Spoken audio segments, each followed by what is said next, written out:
आता पुढच्या रिपोर्टकडे। शाळांची आज घंटा वाजली। गावागावातील शाळांमध्ये विद्यार्थ्यांचे स्वागत करण्यात आलं।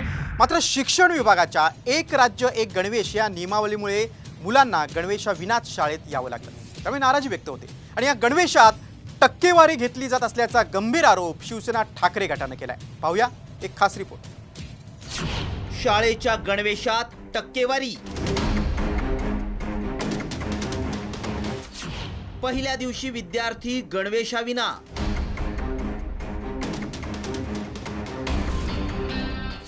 सरकारच्या दिरंगाईचा फटका।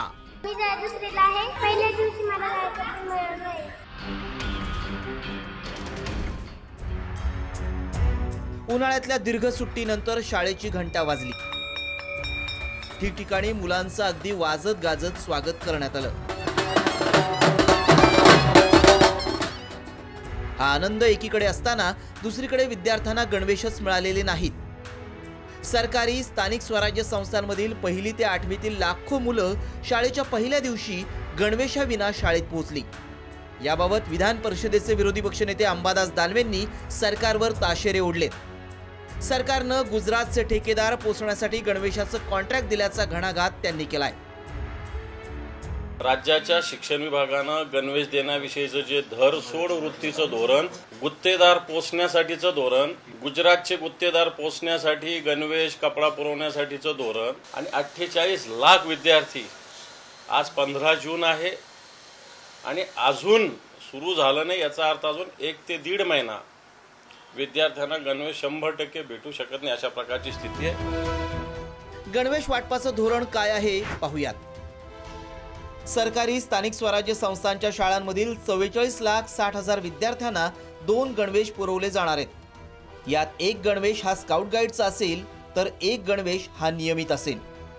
यातील स्काउट आणि गाईडच्या गणवेशाची जबाबदारी शाळा व्यवस्थापन समित्यांवर सोपवण्यात आली आहे। याकरता प्रति गणवेश 300 रुपये आर्थिक तरतूद उपलब्ध आहे।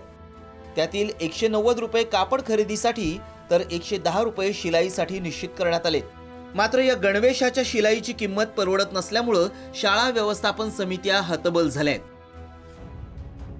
नवीन गणवेश आणि त्या संदर्भातली निर्णय प्रक्रिया ही गेल्या वर्षी सुरू झाली होती।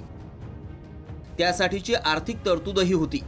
मात्र शिक्षण विभागानं दिरंगाई केल्याचं पालक संघटनांचं म्हणणं आहे।